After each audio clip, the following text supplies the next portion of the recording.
सभी को। आज का जो मेरा टॉपिक है वो बेसिकली है लुईस स्ट्रक्चर लिमिटेशंस। अपनी लास्ट वीडियो में मैंने लुईस स्ट्रक्चर के बारे में डिस्कस किया था।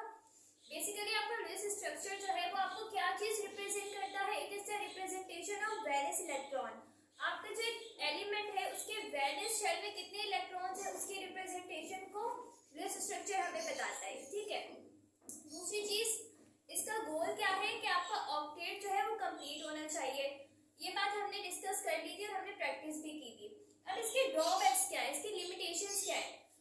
सबसे पहली बात कि ये लुईस स्ट्रक्चर हमें ज्योमेट्री और शेप के बारे में नहीं बता रहा था बिल्कुल भी कि अगर आप कोई मॉलिक्यूल बना रहे हैं, उसका लुईस स्ट्रक्चर बना रहे हैं तो उसका ज्योमेट्री क्या होगी, शेप क्या होगी।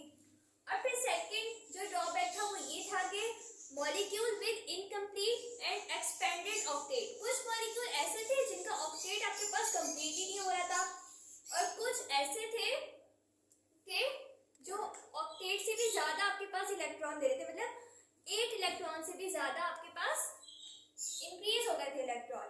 तो एक तो उन्होंने अपनी लिमिटेशंस क्या कर दी, क्रॉस कर दिया ऑक्टेट रूल को। ठीक है। अच्छा, अब मैं यहाँ पे दो एग्जांपल मैंने लिखी है, BeCl2 और PCl5। अब इसके स्ट्रक्चर देखते हैं और देखते हैं कि कैसे आपके पास इनकम्प्लीट ऑक्टेट आ रहा है या एक्सपेंडेड ऑक्टेट आ रहा है। ठीक है। बेरिलियम में आपके पास वैलेंस शेल में कितने इलेक्ट्रॉन होते हैं? सबसे पहला रूल कि हमने जितने भी एलिमेंट्स हैं उनके वैलेंस इलेक्ट्रॉन्स को हमें लिख लेना है। बेरिलियम हमारे पास सेकंड ग्रुप में होता है ना, तो इसके वैलेंस शेल में कितने इलेक्ट्रॉन हैं? 2। और क्लोरीन 7 ग्रुप में होता है, 7 ग्रुप में है तो 7 इलेक्ट्रॉन होंगे वैलेंस शेल में, लेकिन यहाँ पे कितने क्लोरीन है? 2।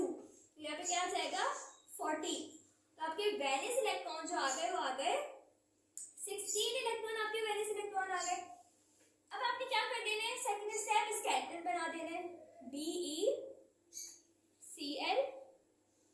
और Cl। इस तरह आपने इसका स्केलेटन बना दिया। अब आपने इलेक्ट्रॉन की डिस्ट्रीब्यूशन स्टार्ट करनी है, लेकिन कहाँ से? पहले बॉन्डिंग को देना है, फिर आपने अपने सराउंडिंग एटम्स को इलेक्ट्रॉन देने। 16 है ना यहाँ पे, तो पहले इसको दे दें 1 2 3 4। अब यहाँ पर आएंगे हम 5 6 7 8 9 10 11 12 13 14 15 16। अब क्या हो गया, आपके इलेक्ट्रॉन जो है वो आपने सारे डिस्ट्रीब्यूट कर दिए, इलेक्ट्रॉन खत्म हो गए। लेकिन हुआ क्या, आपकी क्लोरीन ने तो ऑक्टेट कंप्लीट कर लिया, लेकिन आपका जो बेरिलियम है उसके पास देखिए कितने इलेक्ट्रॉन्स हैं? 1 2 3 4। लेकिन इसने क्या बताया था, आपके पास 8 इलेक्ट्रॉन होने चाहिए तभी आपका ऑक्टेट कंप्लीट होगा। यहाँ पे कितने हैं? 4। तो ये क्या था, इसका एक ड्रॉबैक था कि यहाँ पर तो ये लुईस स्ट्रक्चर को के रूल को फॉलो ही नहीं कर रहा। अच्छा जी, अब हम दूसरी की बात करें तो यहाँ पर इसके वैलेंस इलेक्ट्रॉन लिखते हैं हम। फास्फोरस हमारे पास 5 ग्रुप में आता है, तो इसके पास कितने इलेक्ट्रॉन होंगे? आपके पास 5। और यहाँ पर आपके पास 7 होते हैं क्लोरीन में, लेकिन यहाँ पे कितने क्लोरीन है? 5। 7 5 जा 35। टोटल आपके पास हो गए 40 इलेक्ट्रॉन्स। मतलब अब आपने 40 इलेक्ट्रॉन की डिस्ट्रीब्यूशन कर लिया। इसका स्ट्रक्चर ऐसे बनेगा। ठीक है। और अब जब आपने इलेक्ट्रॉन की डिस्ट्रीब्यूशन करनी है, पहले तो आपने बॉन्डिंग को दे देने हैं इलेक्ट्रॉन,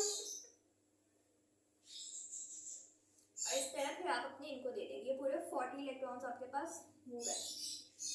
लेकिन यहाँ पर क्लोरीन तो अपने ऑक्टेट को कंप्लीट कर रहा है, 1 2 3 4 5 6 7 8। लेकिन यहाँ पर देखिए आपका जो बीच में फास्फोरस है ये क्या कर रहा है? 1 2 3 4 5 6 7 8 9 10। मतलब ये अपने ऑक्टेट रूल से एक्सीड कर गया है, मतलब 8 से ज्यादा इलेक्ट्रॉन आ गए यहाँ पे। तो बेसिकली ये जो कंपाउंड है हमारे पास, इस तरह के जो कंपाउंड्स होते हैं हमारे पास